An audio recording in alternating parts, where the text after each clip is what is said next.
or liberation just have vastly different understandings of what liberation is for. I haven't seen this much importance and attention.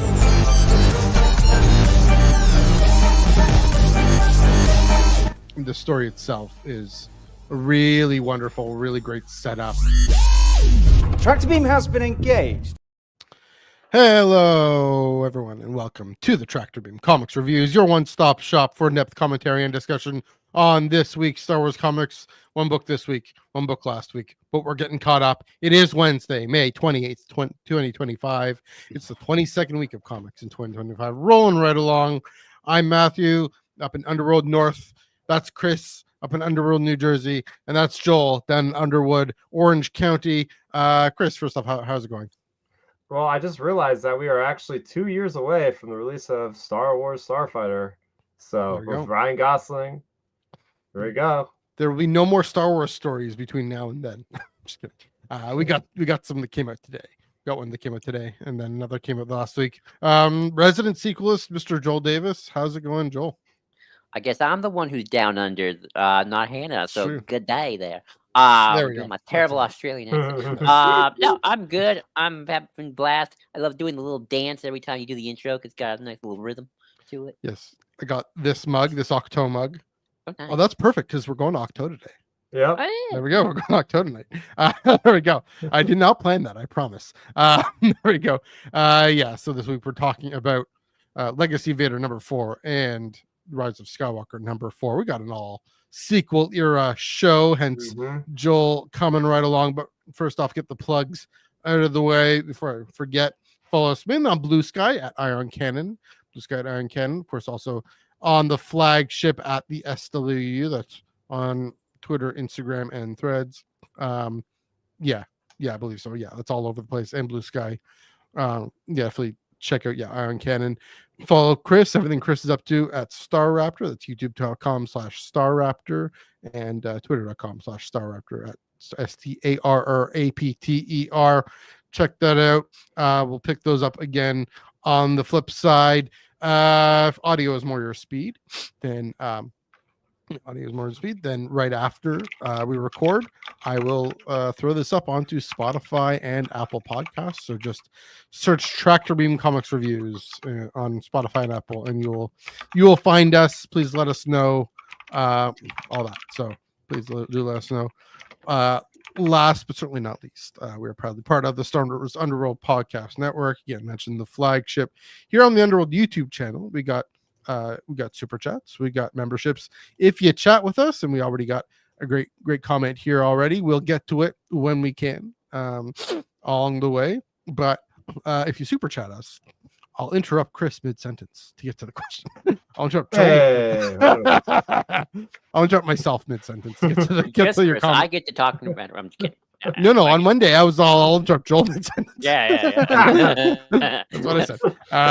We appreciate any support you can provide to the channel and to the network. Last but certainly not least, the Star Wars Underworld Discord server down in the description below. You got a minty fresh link to get you into our Discord server where we got conversations going all about Star Wars, all a bit about Marvel, a bit about some other things. I posted a little fun joke about hockey and Star Wars in there. So check that out in the Venn diagram channel there, and got game nights and movie nights and all that stuff. Joel, while you're here, you're the guy running that show.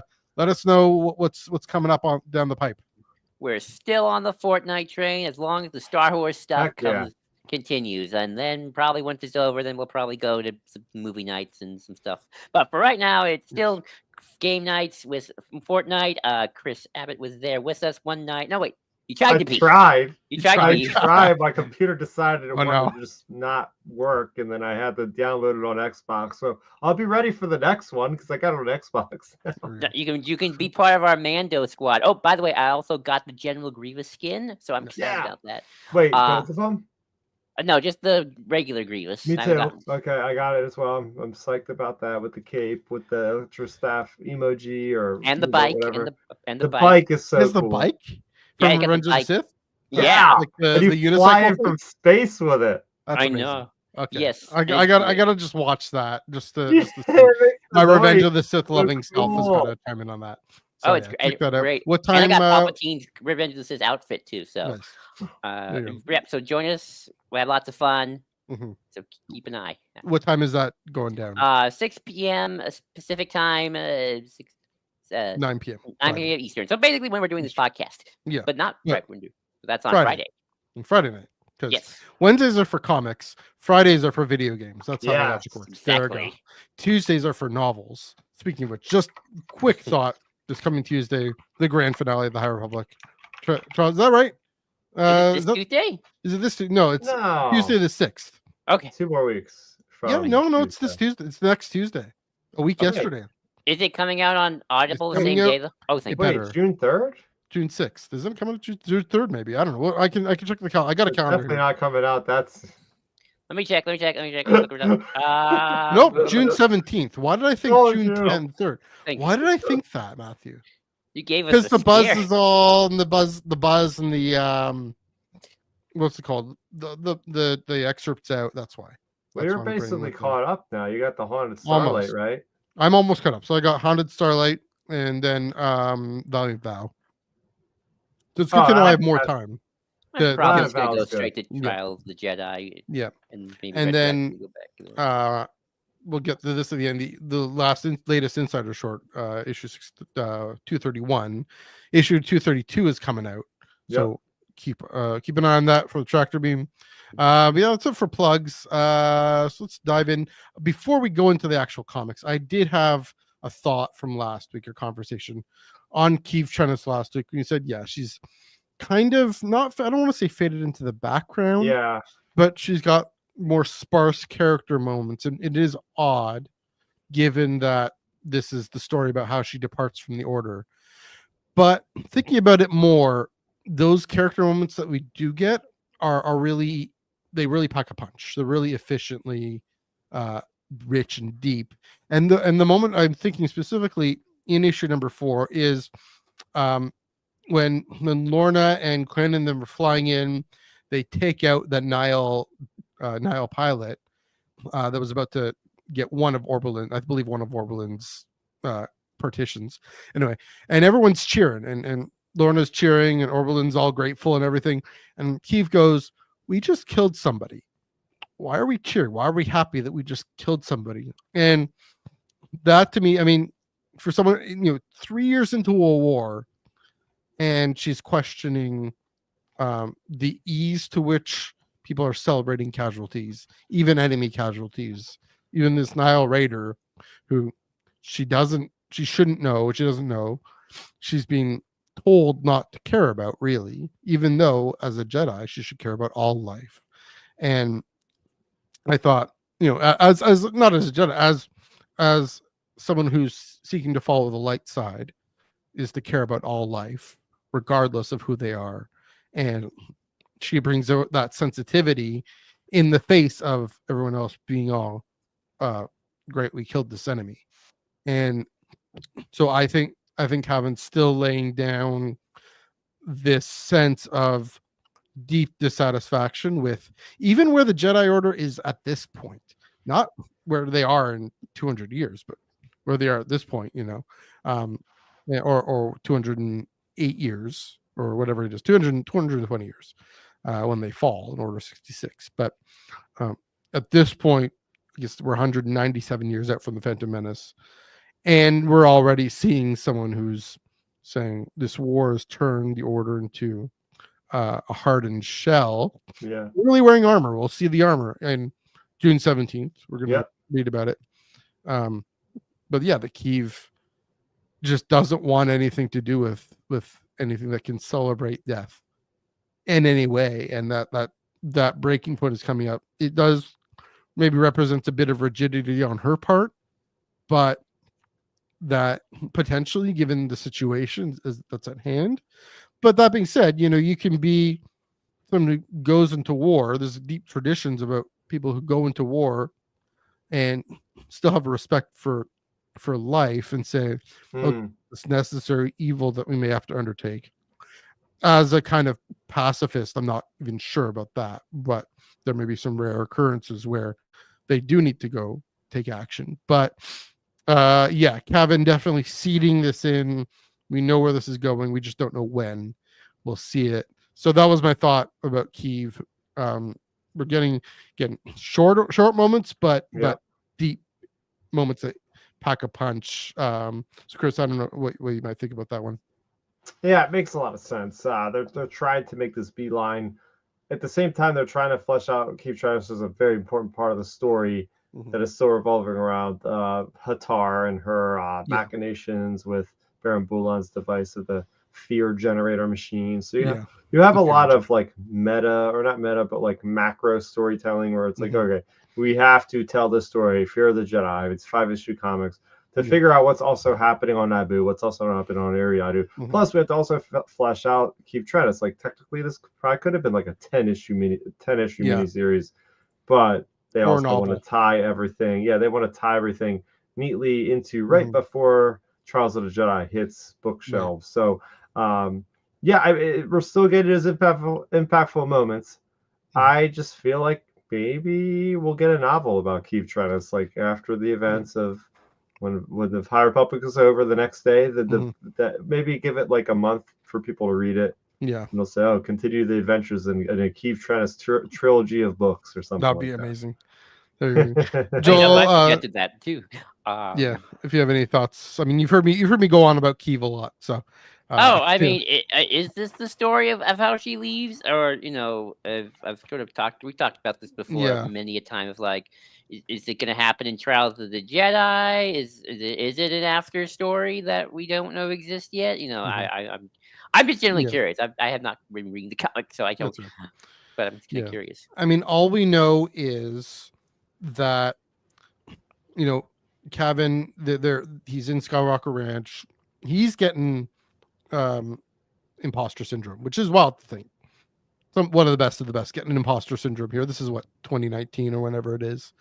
He goes off and he's thinking about this character, Kyiv, and the question and how she's gonna ultimately leave what if there's this character that's central who ultimately leaves the order that we're told in his audio drama, Dooku Jedi Lost. It's Master Trennis, who's the 19th to leave the order. She's got a bust in the library and all that. And that prompts the question, what do the Jedi fear? That kicks off, that is the key that unlocked everything and all their creativity for Team Luminous. And so in that sense that she's critically important, it's just, does that have to happen the moment she leaves? Because of fear, as a way of overcoming fear, or what does that have to happen in response to the Jedi being succumbed by fear? Does that have to happen in the story? It has to happen in the Kevin Scott story? I mean, he'd be okay with Charles taking that, but I think Kevin would be the one to do it justice, and Charles probably wouldn't be okay taking that. Kevin's done all the thought and the respect they have for each other. So I can kind of see the last issue just being all about her then, or something.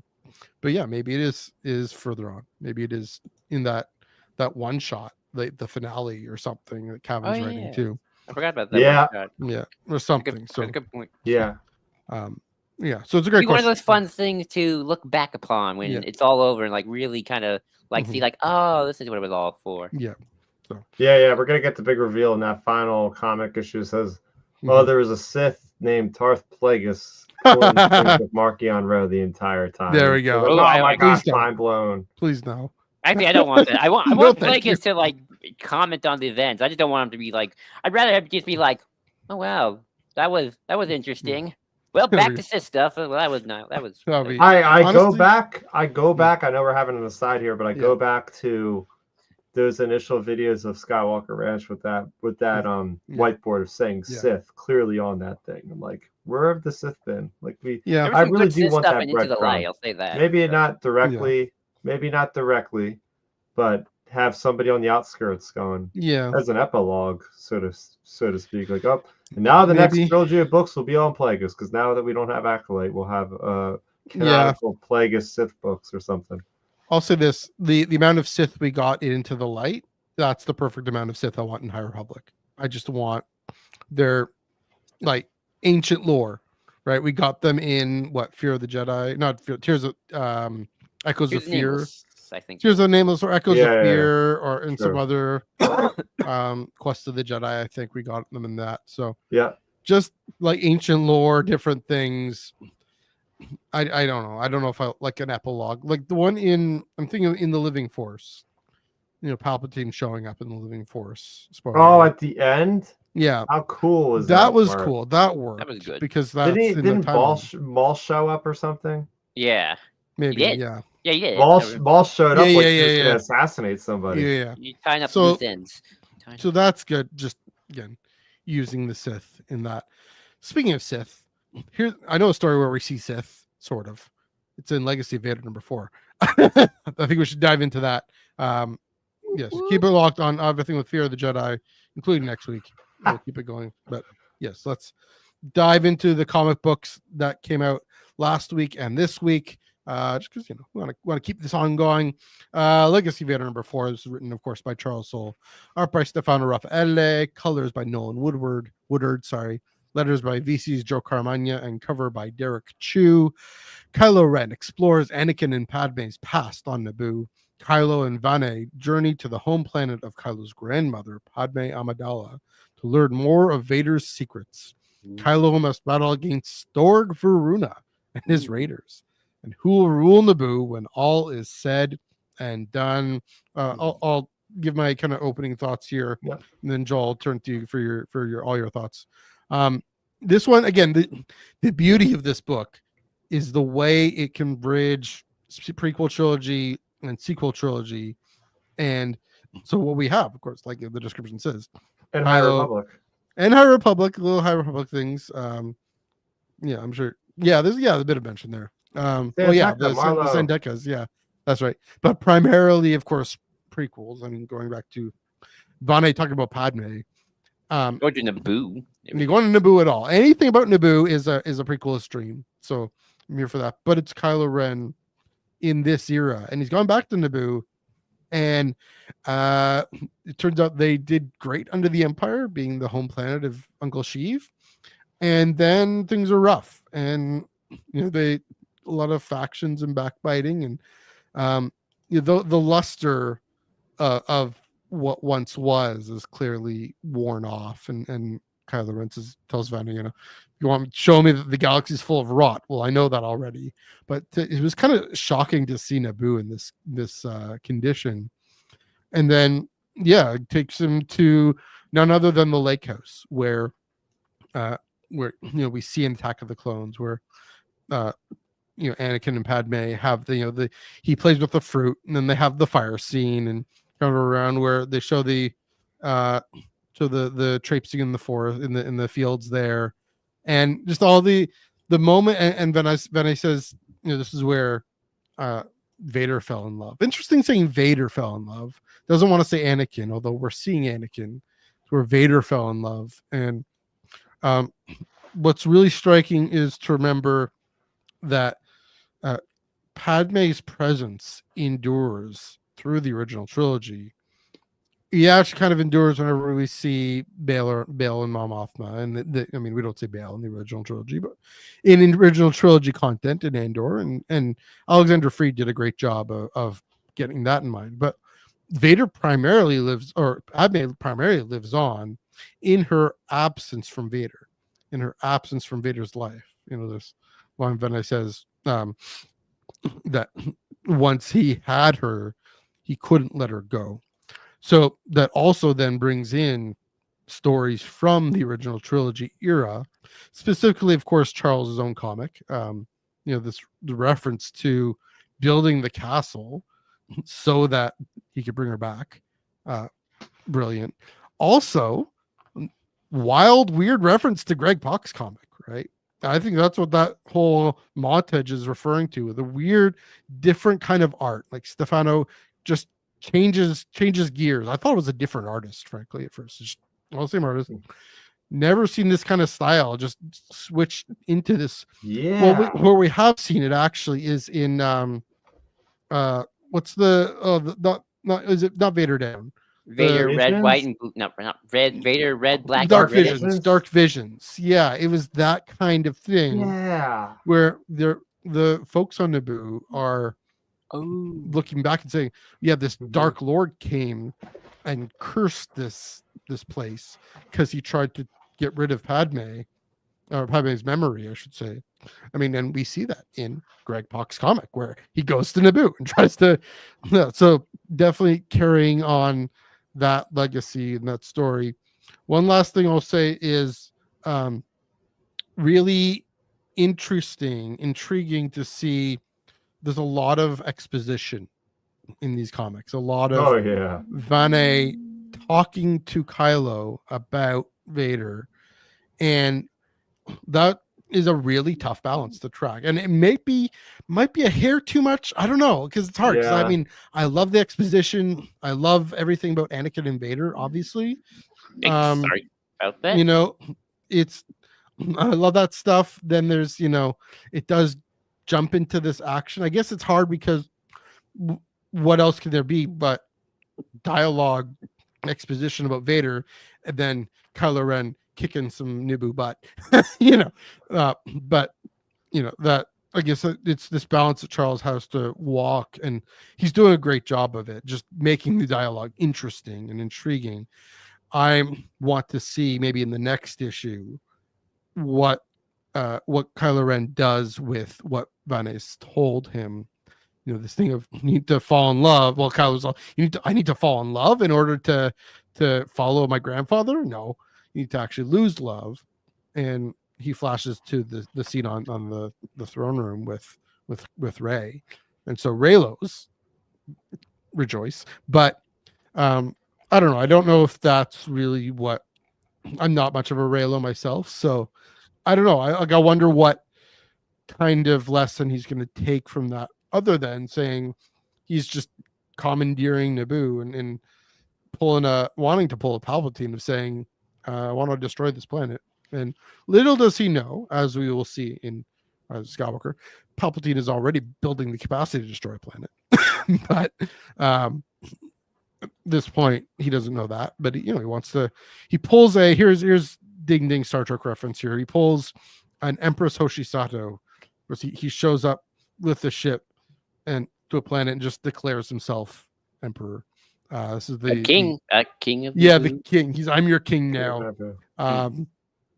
That's a reference to the Mirror Universe episode of Star Trek Enterprise, which is how that one ends. But yeah, it was again, the First Order really trying to bring order to the galaxy in this place of disorder. The last thing, sorry, I should say, is he's the bane of historians everywhere. There's the real question, Joe, I don't know if this is what you're going to get into, but this question about lineage and letting the past die, kill it if you have to. And that reference, I'm glad, it was intentional that brings up the Santecas, because then we get a kind of an implicit callback to the beginning of Force Awakens, where Lord Santeca is all, I forget the line, but you cannot deny the truth. That is your family. Yeah, you can't deny the truth. It's your family, which again we'll see in Rise of Skywalker as well. But says you're so right, and pulls a Vader on him, and yet at this point, Kylo Ren very much wants to deny any kind of tie to the past. And that's a sign he's just so pulled by it and handled by it. So, that again, I wonder what's going to be going forward, why he wants to take over Naboo in the first place. Is that really this kind of almost honorable mission to say, stop living in the past, stop being bound by the past, but join the First Order, the future. Let's go, follow my commands, all that. So, yeah, really gripping, interesting art issue. A lot of dialogue, raises some really fascinating questions. And I'm glad this is an ongoing, because there's a lot of stuff to go into and a lot of stuff to go story to tell. So there we go. I didn't mention a bunch of stuff, but Joel, you said you had a bunch of stuff to get into, so have at it. What did you think of Legacy of Vader number 4? Oh, it was great. I quite enjoyed it after I felt a little, I don't want to say let down. I felt like the last one before it kind of wrapped up really quick. Yeah. I still want to know what happened to Gardula and the Same. rock guy. Mhm. I don't think they're dead. They didn't show a body. No.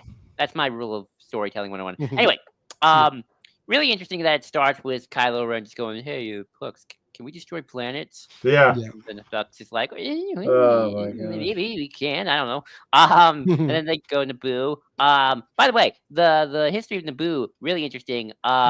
They as Charles also references sorry, references Star Wars number 50 because they bring up again that Naboo's monarchy, elected monarchy, was supplanted by Palpatine himself. Right. And I remember in Star Wars number 50, they said that the monarchy was supplanted and just replaced with a local Moff put in charge of the planet directly. Which when Lando goes to infiltrate Naboo to look up some Palpatine records or something. So that was interesting. That was another thing. Like his Charles Soule's number 50, right? Yeah. Yeah. Oh, I don't remember that, but okay, I believe you. I do. Yeah. I can remember Naboo. So that was a reference to that. Also kind of interesting that Naboo's hitting some hard times. I thought that was an interesting choice. But I like it. I like the idea of even these planets we used to think as perfect beacons are still hitting hard times. I mean, they went through an Operation Cinder situation, so Palpatine was going to really hit them hard. That's true, yeah. That's Battlefront right. reference. Yep. That was a nice one. So it's kind of cool. They're still kind of reeling.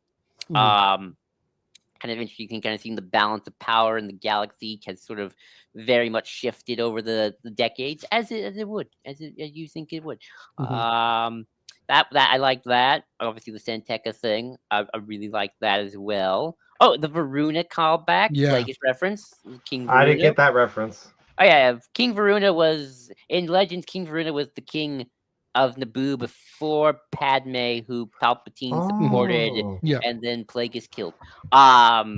Also, fun fact: Varuna in Legends also was responsible for creating the Naboo N1 starfighter fleet that we see in Episode 1. So you can thank him for that. Well, yeah, that's right. In Legends, at least, yeah. I think technically in canon hasn't been supplanted. So, I mean, do we know who the monarch was before Padme? I think they said it was the Queen in before Padme in Land. I don't remember. I think one of the Padme books does. Anyway, I like that. And I liked how they portrayed Kylo a lot in this one. I like that. I'm glad they didn't shy away from showing him just killing some random innocent people out of just spite. Which I was, a little afraid, like, are they gonna try and soften him up and only show him killing gangsters? And Naboo was like, no, those poor guys who were living on the boat, they didn't really do anything wrong. Then probably decide to force choke him to death, because he can, because he's cool that way. Because they were probably stupid. So that I was glad about that. I like the very erratic nature of, like, you were wondering, like, why does Kylo want to take over Naboo? I think he just wants to today. I think that's how I think we just have to. I think Kylo Ren just operates under, what am I going to do today? Like, I want to destroy this planet now. I don't want to destroy this planet anymore. I want to blow up these people. I don't want to do that anymore. I'm just gonna kill this guy. But I don't think there is any rhyme or reason. I just think it's like whatever he whims on that day, and everyone's gotta just deal with it. Like certain people we know in power right now. I want to propose this trade on this planet. No, I don't want it anymore. Tariffs or Trade Federation. But no, I thought it was interesting. But also, I do think it was really interesting again how Kylo Ren, again is kind of operating on that let the past die. These families, they're all stupid. They have all decay. You know what? Let's just get rid of them. I'm your king now because I say so. I got the biggest weapons. All hail me, General Hux. Get that throne ready. It better be done. Oh yeah, that whole thing. That was funny. And I do kind of like how Kylo Ren's like, I don't need to fall in love to be powerful. I have everything I want. I am not lonely at all. Nope. And And Renee's like, oh yeah, okay, my prince. If I'm wrong, you can kill me. Oh yeah, he holds up his metallic arms in front of his face. Don't hurt me. Don't hurt me. Okay, I'm sorry. That's my panel of the week. I love that moment. It's very interesting. It's very interesting seeing Kylo right now. And I'm glad. And one of the reasons I'm glad this is ongoing, because like as of right now, if this were like the only thing, I'm like, really, he's gonna turn so easily after Leia contacts him?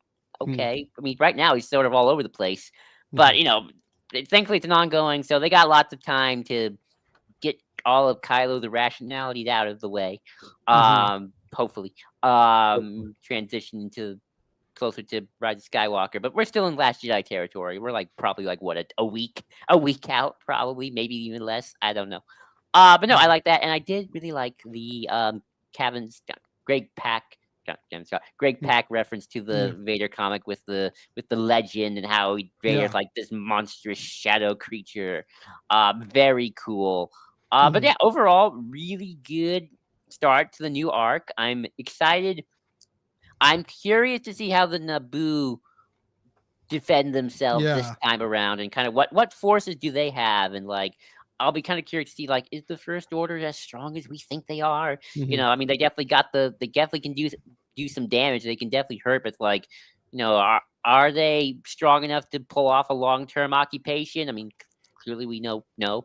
So I wonder if they're going to run into more trouble than this was worse, and like in terms of like a long-term strategy, this is like, oh, this is actually going to do more harm than good to you guys and First Order guys in the long run. But no, overall, really excited. Sorry if I was rambly. No, it's okay.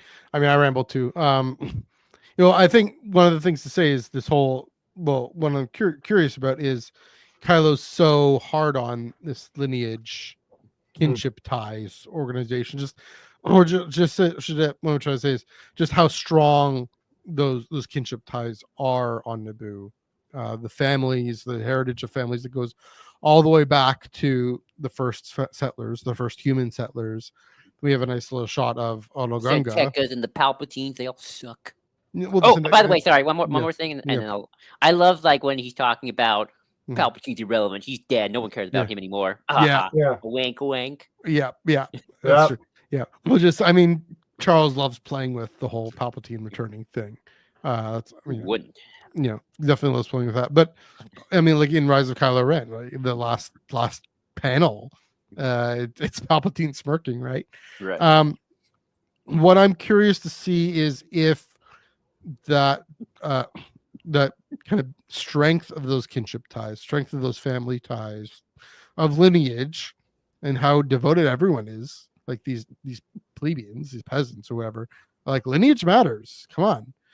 If that's going to be a strength more than a weakness, if they're going to be able to band together, recover some of their greatness, or kind of like what we saw in Ariadu 270 years before this, or whenever it is. Some factions, some families go with the First Order, some families are able to resist. Don't you mean the Nile? Talking about the Tarkins, for example. Yeah. This is in High Republic Adventures, but that is it a source of strength? And again, as we'll see, Ben Solo recovering that sense of family, lineage, bloodline does matter in a way. Again, we'll see with Rey that it won't. Do some Naboo join the Resistance? I mean, this is another interesting thing. The Sora group didn't have any notes for them because we have no idea what happens with Naboo in this era, right? There's nothing on screen. J.J. Abrams or Rian Johnson or whoever, nobody's told us anything. So Charles is free to go nuts, right? Which is kind of scary because, like, oh no, I don't want Naboo destroyed. Well, I don't they're not going to pull a Vulcan on this, but yeah, it's a very curious, very interesting. Again, this whole point of lineage matter, just another reminder for Kylo Ren that the reason you're on this journey, Vene is taking on this journey is because of Vader's your grandfather. But the reason he's on this whole journey through this whole character is because he's a Skywalker, because Anakin is his grandfather. He's here because Padme is his grandmother. Leia is his mother. Han is his father, right? These things matter to Kylo in a way that he's trying to escape. And Laura Santek is right. You can't escape that. So this is him trying to, I mean, that's why he's trying to take over Naboo. It's his way of pushing against that and fighting against that. I mean, you know, like the edgelord thing of saying, here's something hard and difficult. I'm just going to knock it down and ignore Fight it. against the man by becoming the man. So, anyways, you and I have spoken a lot, Joel. Chris, I'll throw this to you. Thoughts on Legacy of Vader 4 and kind of responses to what we've chatted about so far. Yeah, I felt like this was a very weighty comic book. It definitely had that buzz of the early aughts or like the early releases of the comics in the first couple of years where you know you would get some big moment like this in like the 2017 Vader run, and you would go, wow, there's a lot to chew here. There's a lot to dissect because you just said it a few moments ago. This is Naboo in a new time period. We don't know anything about this, but Charles Soule is really adding a lot of lore, a lot of good stuff about Naboo and prior leadership that really felt like for the canon nerds out there, this is a really good story to really sink your teeth into. There's a lot there to parse out. Sometimes we get the comics and we're doing a lot of reading between the lines, but here it was like, whoa, there's so much information here. As far as like and that carries into the amount of exposition, Matthew, you said, I think it worked here because we already realized like the story is like this guy, that's the whole point of the story is like Vanya is telling Kylo, bring him to these places to give him a history lesson. So we're just the audience listening, but it makes sense. It's not like, hey, this is just like a stormtrooper sergeant, like just telling him this information. Like this is the point of this entire book. So you can get away with that. In my head, that's how I rationalize it. But it is a lot of reading. I agree. There's a lot of text here for a comic book. But that's not without action. And neither of you mentioned it so far, but I like how, first of all, Kylo Ren has that outfit from the Knights of Ren, but he's dual wielding DL-44s.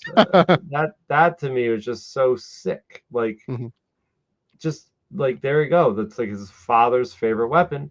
He's dual wielding these things, trying to stay undercover, not obviously on this planet, well steeped in Force lore and different things like that. He can't be seen with a lightsaber, so he's just going at it and just whooping butt. And yeah, of course, the change in art style for that like tall tale. It's like what their in-universe version of like a tall tale would be. Like, oh, this monster came and wrecked everything. It's like, oh, that's so cool. Like we know that's Vader for sure. I did that. It's not conjecture. Like that had to have been Vader.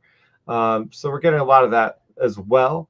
And you know, overall, this really does it does get you questioning. Oh wow, like what is the fate of Naboo? Like he's looking into reasons of trying to blow this planet up or destroy it with whatever's necessary. I mean, we've seen in, I know it's Legends now, but in Knights of the Old Republic, like within the first chapter of the game, you know, Darth Malak's fleet comes in and just glasses the entire planet with just like one ship, just bombards it. Terrace becomes obsolete for literally centuries at that point.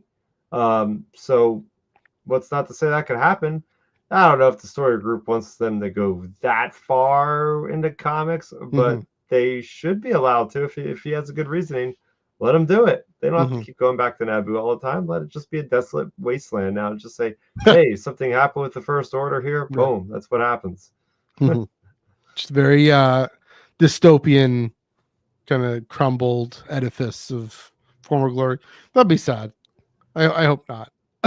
Yeah. I don't know. Do you have any more thoughts? Keep going. Yeah, as far as more thoughts on this, looked at the wrong week's notes. I have notes here. I mean, I like the idea of the exploration of attachment and Anakin and Padme, and just how stupid Kylo Ren could be, because he's like, oh, so what are you thinking? I gotta go get a girlfriend, basically. Like that's like his line of thinking. It's like he is so like he's 35 or something at this point. It's like he's basically my age, and it's like, You My can't age get this too. through your Yeah. thick. What's up? Need my age too. He's like, Yeah. no. Like you can't get this through your thick head. Like what this guy's trying to teach you. Yeah. Like no wonder why you freaking failed at this. Like it's just like, and that's where the character work with Charles Soule writing him just does so well. But yeah, excellent world building. Love the High Republic reference. Yeah. Loved where Kylo's head is at, where it's like, I just want to destroy stuff. I don't care. Like just let me rule it. Or wait, I want to be a king now, but wait, I want to destroy the planet. So it's like exactly like he's very temperamental, like Joel was He saying. wants It's a like throne. he's erratic. He just wants this, but he wants I don't know what the guy wants, but anyway. So Yeah. it's a very enjoyable comic, and I knew you guys would be chewing this one up. So Yeah. He's delayed adolescence. That's what he's doing here. Still the Darth Edgelord in his mom's basement, oddly enough, in a way, except that his mom wouldn't allow that.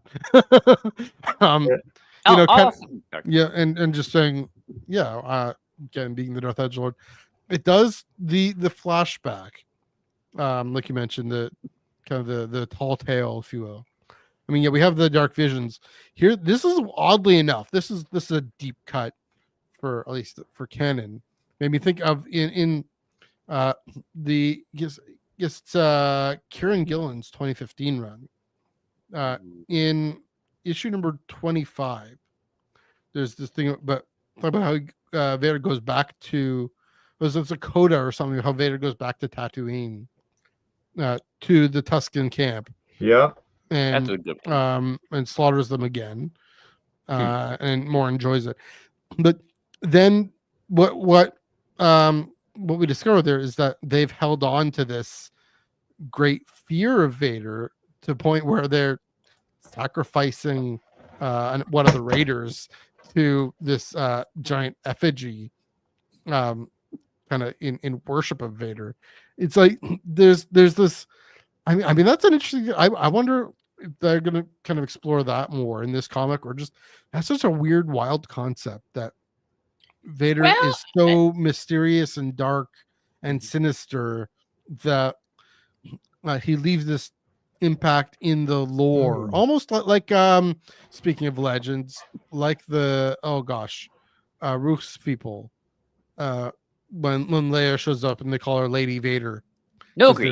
The Nogri, respected him so much. That kind of thing is that. One last thought to your point about the exposition. I do wonder if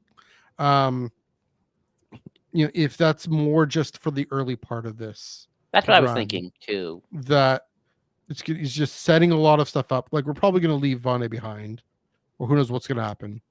He's not going to be the tour guide. He's just the threshold guardian for this story, right? So there's probably leading him, setting up the background, and then Kylo's going to hopefully have the maturity to go off and explore things himself. I'm curious to see how Charles maintains this premise of I have looking a on theory. Wikipedia About it, actually. that it's 10 issues long. I think but it says it's ongoing, but I don't know if it's 10 issues or ongoing. About this, actually. Well, I'll just finish my point. Is this premise about it's Kylo Ren. It's a character in the sequel era exploring the legacy of his grandfather. How do you do that while maintaining Kylo Ren as the main character, right?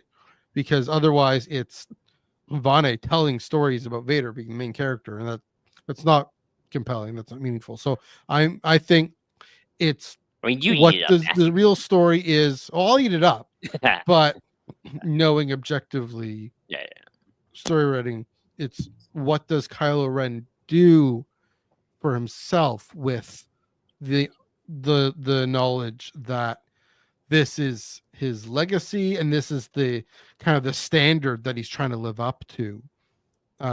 Especially now, this is an interesting, exciting time. He doesn't have Snoke pushing on his head, Krennic style. He's the guy pushing on heads, right? He's the guy in charge. He can do whatever he wants. He can go off to Naboo if he wants. He's free to actually figure this out. And just curious, and we see again in the film Rise of Skywalker how he ultimately figures it out. And we'll see in this issue.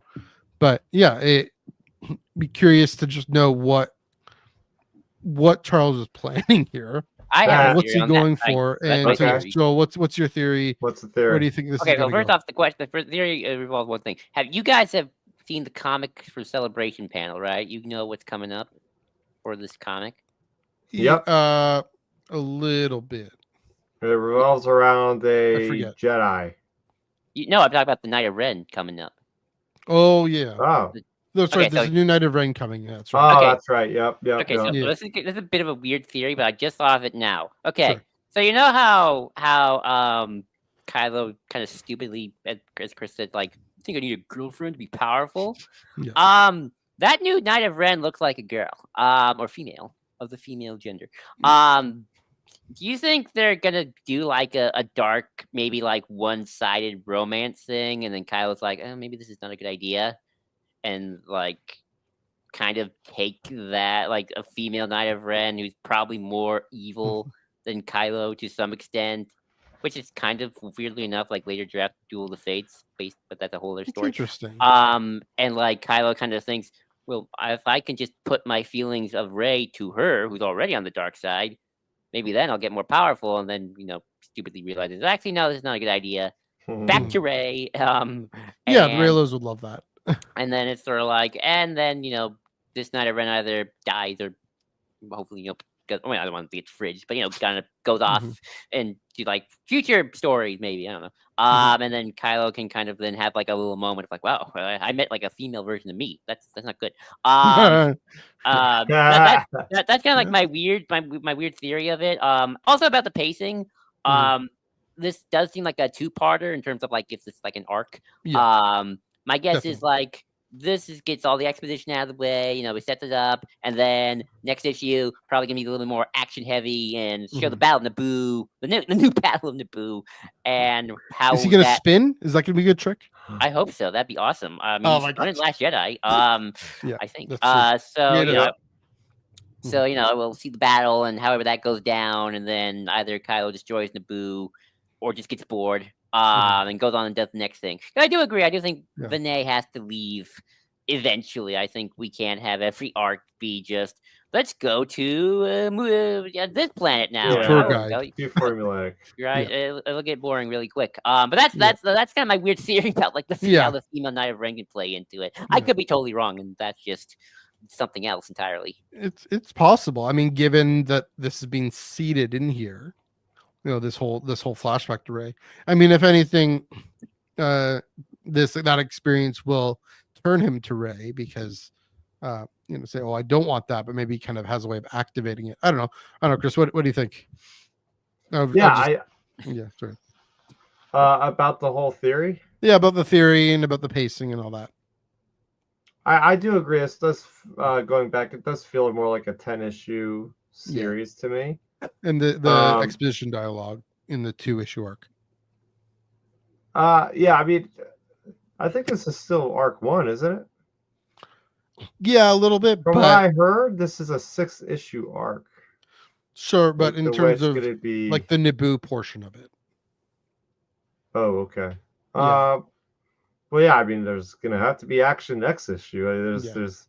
They're setting all that up for the next issue. You can't just have action and no attachment or no understanding of what the action is even representing to have any buy-in to it. So yeah, I mean, it's just classic storytelling. We're gonna get that big moment next week. But yeah, no, that's what I did here was like set 1 or volume 1 connect 6 issues, which is not usual. Usually it's like 4 or 5 issues. I mean, for an ongoing, it's 6. Oh, well, this is the usually Reign of 5. Kylo Ren arc. If you want to categorize it, Yeah. The next arc is going to be something else, I guess. Yeah. So yeah, we have one comment here from Skywalker's Academy before we move on. It's about lineage matters, and this may or may not. I mean, this is about Anakin Vader, but the title at least. So the title is from the comic book, like both that lineage matters, and there's some things are stronger than blood. the peasants are like, lineage matters, lineage matters. I doubt that lineage matters as much as people believe. If you take the meaning that way, we were dropped into an era where midi-chlorians are passed on through the Chosen One and the Dark One. Yeah, I mean, certainly, we'll get into with Rey. A lineage shouldn't matter, but also, I mean, someone like Sabine, who doesn't have a high M count at all, and and anyone is able to have it. That's another theme in Star Wars. Anyone's able to have an impact on the galaxy. There we go. Of course, Rey's father couldn't handle the Force either. So, I don't know. Do you guys have any thoughts on this comment? Nah, Yep. I'm just more interested about how that female Kylo Ren's gonna play into the whole. Do I need a girlfriend thing? Yeah. I think it might. Maybe I'm just looking into it. The next planet, one last prequel planet we need to go to is Coruscant.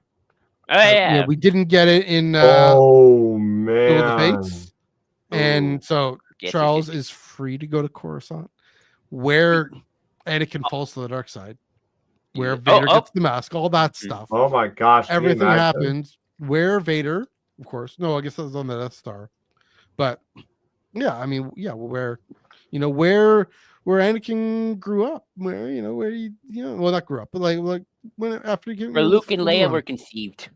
Luke and Leia were conceived, yeah. I'll say this. Yeah. Rise and Fall of the Galactic Empire has a little tease about Coruscant that says that a First Order fleet went to Coruscant, but they never came back. So they tried to take it over, and apparently it didn't work. So Coruscant, and not because the Yuuzhan Vong were there. No. Nope. But somehow Coruscant somehow did not become a First Order world, at least according to Rise and Fall of the Galactic Empire by Chris Kempshaw. There we go. All right. Before we move on, do you guys have any last thoughts on Legacy of Vader number 4? Ready to see more about more of these locations. Let's go to somewhere else. The Naboo, Tatooine. Yeah, why not Coruscant? Why not? Come on, it's gotta. There we go. All right, let's jump ahead a few months, about a year in the timeline with Rise of Skywalker number 4, a film by J.J. Abrams, but also written by Jody Houser, art by Will Sliney, colors by Guru EFX, letters by Travis Lanham, and cover by Phil Noto. The final reckoning of the Resistance. Rey and Kylo Ren's years in the making showdown reaches its devastating conclusion. A shocking death sends ripples across the galaxy. As the Resistance faces their lowest moment, who can they turn to for hope? Chris, I started and Joel went in, so I'll put you on the spot here. What do you think of Rise of Skywalker number 4? Oh, have you got it? I actually really love this one, and this is coming from somebody that's watched the movie a couple. This comic book is actually making the movie better for me. I think that, especially this issue, the way they put it out there with going from the battle at Death Star 2 on Kef Bir right up to when Rey arrives on Exegol. Everything in between was moving at a lightning fast pace. So the pacing is so good, just like the movie. It's exhilarating. We're getting background information that's showing the sacrifice of Leia to even be more tenfold and emotional resonance. Seeing the artwork of just like the spreads between Kylo and Rey battling, and just everything about this issue was freaking awesome. And I give, Rise of Skywalker is not my favorite Star Wars movie, but like the comic is really enjoyable to read. And it's like there's even cool moments like with Palpatine putting out a speech. Was that in the movie? That speech not the message was. It was a message. I just don't think he ever gave a speech. But the message he gives is in dialogue thing. Like I think it's like a written communication in the movie. Yeah. So okay. So like again, more context and different things like that, and it felt more emotional. Like I actually was like, whoa, this is actually hitting me in the feels with this artwork. Part of the thing was I was listening on Spotify to the Rise of Skywalker soundtrack, reading. I highly recommend it.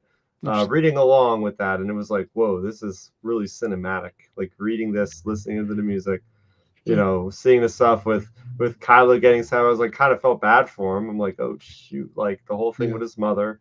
It was really well done. I gotta admit, it was really well done.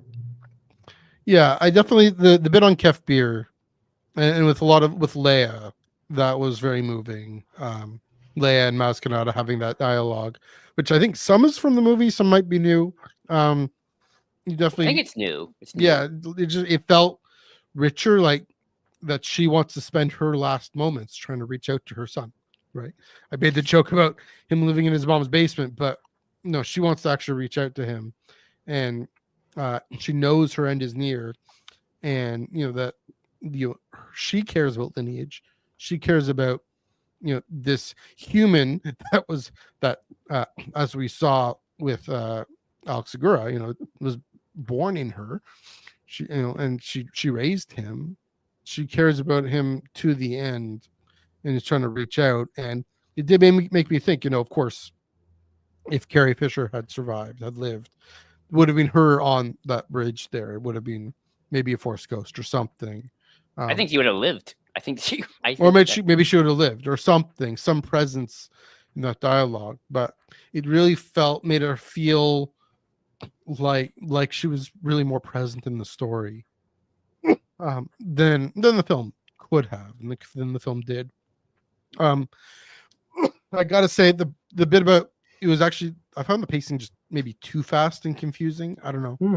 Like I forgot even that like the thing about the way seekers and the wayfinder and how Rey can chart a course.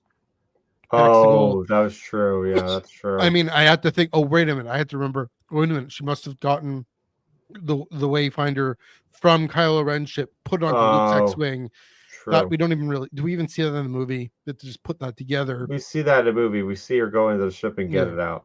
Yeah, but at that moment, some of these things just remind me of the film was kind of confusing. But yeah, that duel on the bridge thing there on the Death Star, yeah, very again, moving and gripping, but also exciting at the same time. So again, credit again to Will Sliney for really drawing us in to that, especially the way he cut, like it's a splash page and cuts to Leia and cuts to even Finn and Jenna, different ways of showing this actions movement on a static page, and that's always the challenge. So yeah, really great job.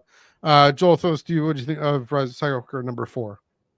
Yeah, I guess I probably have the most quote unquote negative opinion here. I like the way the novel handles Leia's death more.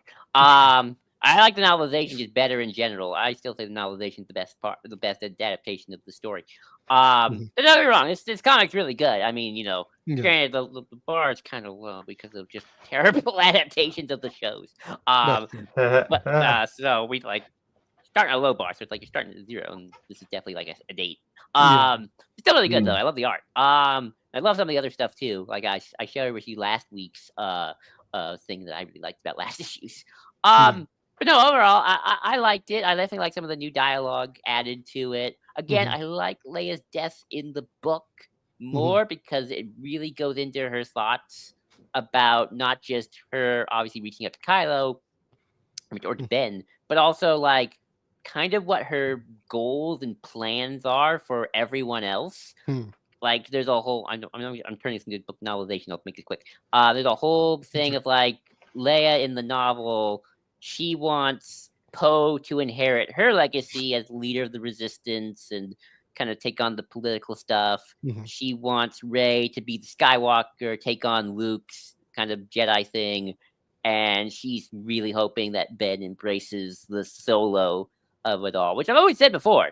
Kylo Ren in his purest and best form is not Anakin Skywalker. He's his father. He's Han Solo. He is the son of Solo. He is even just in his movements and his kind of attitude. If you even seen a little bit in Legacy Vader, like no, he's Han Solo. Han Solo. I just like that the book really goes a lot more in depth and kind of what Leia's getting at and kind of what she wants in terms of the legacy she leaves behind as she kind of tries out one more time to reach out to Ben Solo.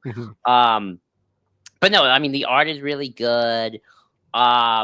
I think the pacing's a little fast, and again, I'm comparing this too much to the novel. I'm sorry, Yeah, but that's my favorite version of the film. sure. And I think the novel slows down a lot more and kind of gets a little more time to breathe and Mhm. just kind of like just stay on a couple scenes. I did like though, kind of seeing Palpatine's face and kind of the art of like the fleet as it's like the Sith fleet will arrive and the galaxy will burn. Yeah. Mhm. I like that. Yeah, I think this is probably maybe the weakest issue for me compared to the previous three. Hmm. I'm hoping for a little bit some extra stuff for like the final confrontation on Exegol. I hope it's not too much like a 1-to-1. I'm Yeah. kind of curious what they'll add. I hope they add some stuff for like the Rey Palpatine confrontations like they did in the novel. Which I love the novel version of the confrontation because you get a whole flashback. You get Plagueis name drops. It's great. Mhm. Good stuff. You can get like insight into like Rey's head of like she's almost tempted to do it. Like maybe being Empress of the Galaxy wouldn't be so bad. I can save my friends and Mhm. we could have no more war. That might be okay. And she's almost there, but she doesn't get there fast. Yeah. Far. But no, I mean this is in terms of like an adaptation of one of the on-screen things. This has been really good. So I'm negative, but like Mhm. this is definitely pretty good, and the artwork's beautiful, and I would definitely recommend in terms of like just a comic. Yeah. In the medium of comics, I think it's fine. In terms of like adaptations, I'm still going with the book, so maybe that's Sure. where my color bias is. But again, this is really good, and I have enjoyed it. Don't get me wrong. Yeah. I mean, like I was mentioning, the better parts of this comic are when it comes to the Kylo Ren, and I love that we're getting. I mean, this is why we're talking about these two comics together, because they're just very much Kylo is Han Solo's son in this, right? Like you're talking about the dual wielding and the kicking button punching and not caring about rules, not caring about whatever, and then here we have him facing his father and turning into himself, becoming Ben Solo again. Especially, I mean, that's the thing is, a comic book, a novel has more time to stop and really focus on different things. This one really, for a moment, really narrows in on Ben, right? And that focus, and that's why for Leia, he's the only focus in this, and that really pays off in the flashbacks to Force Awakens, right? With Han, the mirroring the dialogue, which I mean, JJ and Chris Terrio did write that, mirroring the dialogue of I know what I have to do, I don't have the strength, and Han saying, "Yeah, you do." Yeah, and so that was, and Will Sliney reminding us of that, especially, and maybe Jody had some notes there too. That was really effective.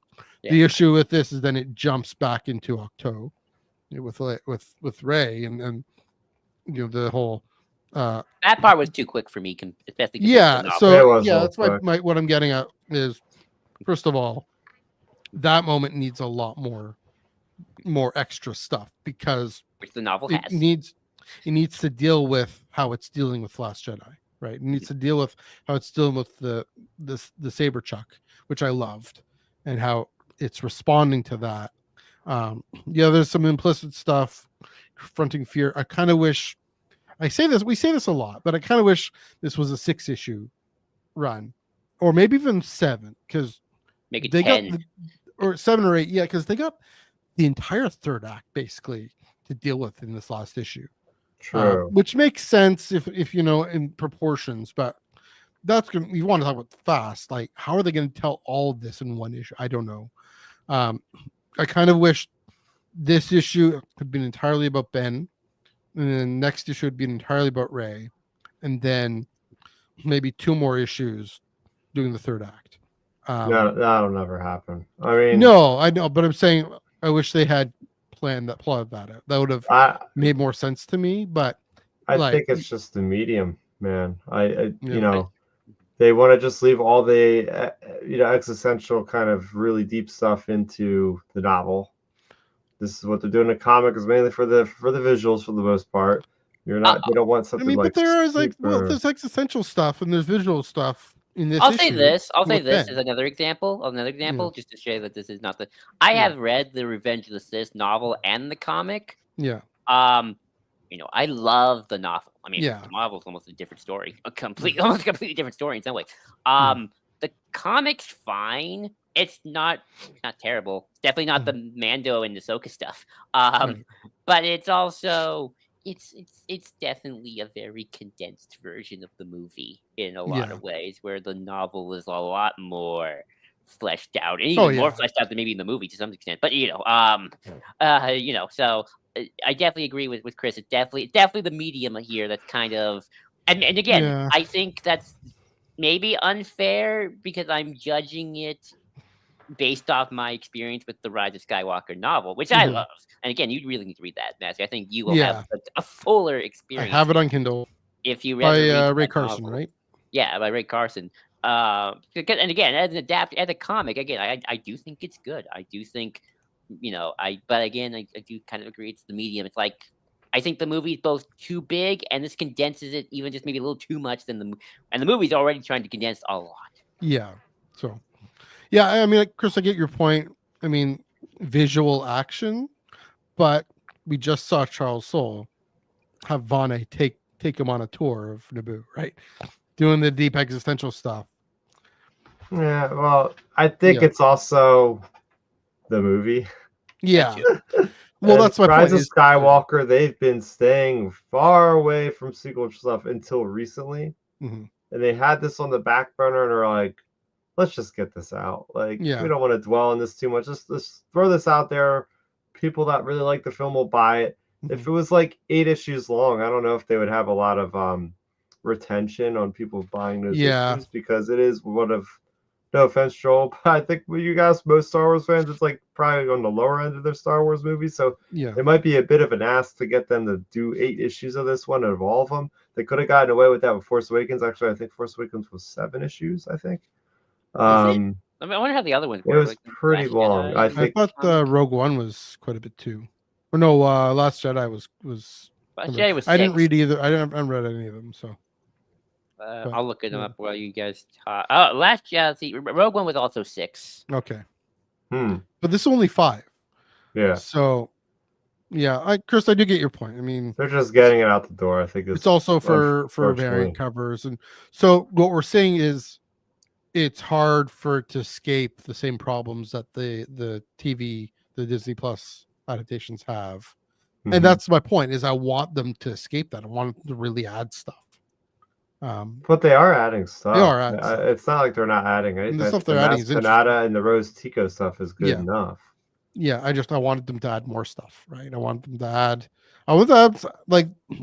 Well, read the novel. They add lots of novel. I know, but we're talking about the comic book here, and I'm like, I want the comic book to take the opportunity to add stuff too, and to add stuff again. It did with Ben in this. It has with Leia and with Rose. I wanted it to add more with Rey in this issue or the next issue, whatever. So we'll see. It'll be a breakneck issue, number 5, but it'll be interesting. Here go, Joel. Yeah, I'll just say once again, I think all the novelizations are better than the comic adaptation. That's for all the movies, or at least all the ones I've read, like Phantom Menace, the prequels. Novelization is better than the movie. I'm better than the comic. My bad. Sequels, novelizations better than the comics. So that's the medium. They have time. Yeah. So and they add a lot of stuff. So I definitely agree. And I'm gonna be honest. I like this comic. I haven't really liked even a lot of the adaptations of the sequel era, like even Force Awakens. I actually don't think I've read Force Awakens or Last Jedi that much, but it's like they were fine. No, I've never been blown away by comic adaptations of the movies either, but they're better than the shows. We're blown away by moments in this comic. I think it's fair. Definitely. And that's an achievement in itself. I'm gonna keep coming back to this. Everything with Kylo Ren, with Ben on Kef Bir in this issue, mind blowing, perfect, love it. Give me more of that. Is all I'm saying. You guys have any further thoughts on this one? No. All right. Brings us to the end. We got next week, speaking of Kiev, or got back to Kiev, and among others, for the Jedi, misplaced that comma there. For the Jedi number 5, Jedi Knights number 4, and I'm gonna get Insider number 231. Chris, which of these two, are you looking forward to the most? Oh, it's got to be Fear of the Jedi 5. I mean, it's the last Marvel comic. Well, sort of the last Marvel comic for the High Republic. Got that one shot in July, but this is how it ends. I want to see if there's any references to the High Republic adventures from Dark Horse in there. Maybe a little reference. Hey, we defended Arkoval or whatever it's called, and we defeated the Warden. Yeah. And whatnot. And where the heck is General Vice? Yeah. Wasn't she supposed to be in space around there? So maybe we'll have an appearance by her, a duel between her and Keith Trev. Probably not. I imagine a lot of this will be because I forget like the cliffhanger for last time we read about this. It was only last week, and I'm like, what happened at the last panel? Picking up because the scav droids they're fighting off a bunch of giant scav droids. So we're gonna pick up with that, finish off the leftovers there, and then. What's our epilogue going to look like? Where's this? Is this going to lead into Trials of the Jedi? We're going to have Keeve join Avar and Elzar and put on that armor. We'll see. Maybe. She tries the armor on, pulls a David, and says, "No, thank you." There's a Babel reference for you. I will say, Jedi Knights. Reference you. No, thank you. Jedi Knights number 4 does feature your favorite prequel era character. That is true. That's why it's a tough decision, man. It's going to be a good week. Mandalorian foundling named Jango Fett. So there we go. And Shakti looks like it. So it'll be interesting. Or Sings, Muscle, all those things. It's gonna be fun. But yes, I agree. Jedi Knights. No, Fear of the Jedi number 5. Again, like we were saying, where's Keeve end up at the end of this issue? Who knows? We'll find out. Insider 231, going back to Ariadu. I'll give that a read. I finally had to buy the thing in a store. Oh dear. There we go. But yeah, that should be a good time. But that does it for Tractor Beat Comics Reviews Wednesday, whatever day it is, May 28th, 2025. Joel, thanks for joining us as always, resident sequelist. Where can they find on the internet, including right here on Monday? Yes, you can find me at JID20234 on Blue Sky, JID20234 on Blue Sky, and on Mondays you can find me at the Ion Cannon Pod, EYEAONCANONPOD. That's our Blue Sky. And should we tell them what we're talking about next week? Go for it. We are going to be talking about the top 5 most important historical events in the galaxy far, far away. Imagine making our list. We're checking twice. Think Christmas, but we're gonna see which events are nice anyway. Christmas in June. Yes, it is Christmas in June for us. So that's where you can find me. And thank you for having me. I as much as I critique Rise of Skywalker, I'm excited to see that final issue, and I'm super excited for Legacy Vader. Yeah. So try and work it out to get you any kind of sequel era comics, get you on here as a resident sequelist. Chris, thanks as always for popping in. This is issue what issue 160 something 134. Oh, what the heck, we've done this 134 times. Really? You and I have done this 84 times. Oh, okay. I did it 50. So yeah, we're going strong. Started in 2023 in the strike in 2023. We're going strong. So thanks as always for your thoughts and coming on. Where can they find you on the internet? Yeah, you can find me on Twitter over at Star Raptor, talking about Star Wars gaming and different things. Post miniature pictures of little Legion figurines, different things like that. And then I also have the YouTube channel, youtube.com/Star Raptor. I'm just carrying along with the reviews, staying on top of those Star Wars quick reviews over on Wednesdays before this show goes live. You can check out my quick thoughts on those issues we talk about in more deep detail here. And we have Outer Rim Transmission, my weekly Star Wars podcast. Go over the news, go over reviews. We're still playing catch up, so we're going to be talking about. Last week we talked about the Osiris Ventures shorts. This week upcoming, we're talking about the Cad Bane Shorts, or Colby Shorts, as the actual guy's name is, which blew my Jeez. mind. So there you go, 7 o'clock on Sunday. You can expect that discussion over on the Star Raptor YouTube channel.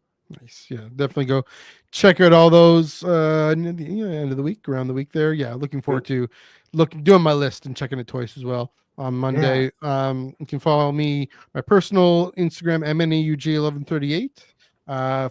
See my niece and her Lego. There we go. Happy birthday. You can also find me on Instagram at beaches.foodie, where I just posted about ice cream because it's summery here in Toronto, finally, so I can get some ice cream going.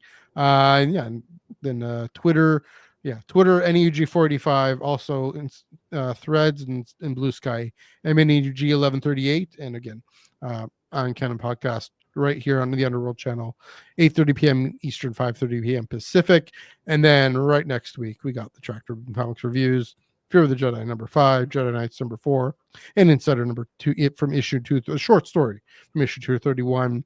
Coming at you next week. Go to your local comic book shop, pick up those books, pick up the books from today. Until then, happy reading.